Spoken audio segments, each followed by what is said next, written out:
আজকে আমি একজন এভারেজ প্রিপারেশন নেওয়া এইচএসসি ২৬ ব্যাচের একজন শিক্ষার্থীর গল্প বলবো, যে কিনা গত ১ বছরে নিজের প্রস্তুতিকে এভারেজ স্ট্যান্ডার্ডে রাখছেন। এখন তাদের ক্ষেত্রে কি হয় আসলে, সে দেখে যে তার বেসিকে একটা উইকনেস থাকে।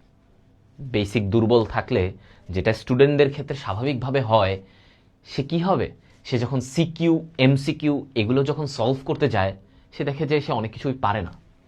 সিকিউয়ে কিভাবে লিখতে হবে, কতটুকু লিখতে হবে, তার কলমে আর কিছু আসে না। এমসিকিউ সলভ করতে গেলে অধিকাংশ ভুল হচ্ছে।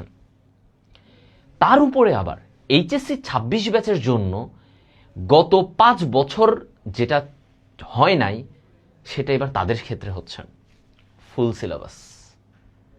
এই ফুল সিলেবাসে অর্থাৎ আগের তুলনায় কিন্তু সিলেবাস এবার ডাবল, কিন্তু সময়টা কম। এই শর্ট টাইমে তাকে ফুল সিলেবাস কমপ্লিট করতে হবে with strong basic and CQ and MCQ expert.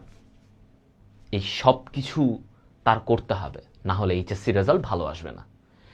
আর যারা এইরকম স্ট্যান্ডার্ডে থেকে এরকম প্রিপারেশন, যার প্রিপারেশন এখনো এভারেজ, যে ভাবছো এইচএসসিতে আমার ভালো রেজাল্ট করার জন্য আমাকে একটা কম্প্যাক্ট রিভিশন কোর্সের জায়গা লাগবে, যেখানে আমি ইজিলি সব কিছু শিখতে পারবো, জানতে পারবো এবং পরীক্ষার খাতায় লিখতে পারবো, তাদের সবার জন্য ওয়ান স্টপ সলিউশন হচ্ছে আমাদের এই পাওয়ার প্লে কোর্স, যেখানে আমরা খুবই কম্প্যাক্ট আকারে তোমাদের বেসিককে বিল্ড আপ করে এমনভাবে তোমাকে তৈরি করব যেন তুমি এই সিকিউ সলভ করতে পারো, এমসিকিউতে কোনো প্রবলেমে না পড়ো, এবং আলটিমেটলি তোমার বেসিকের যে ফাউন্ডেশনটা সেটা যেন ভালো হয়, সো দ্যাট তুমি ইন ফিউচার তোমার এইচএসসি এবং অ্যাডমিশনও ভালো করতে পারো।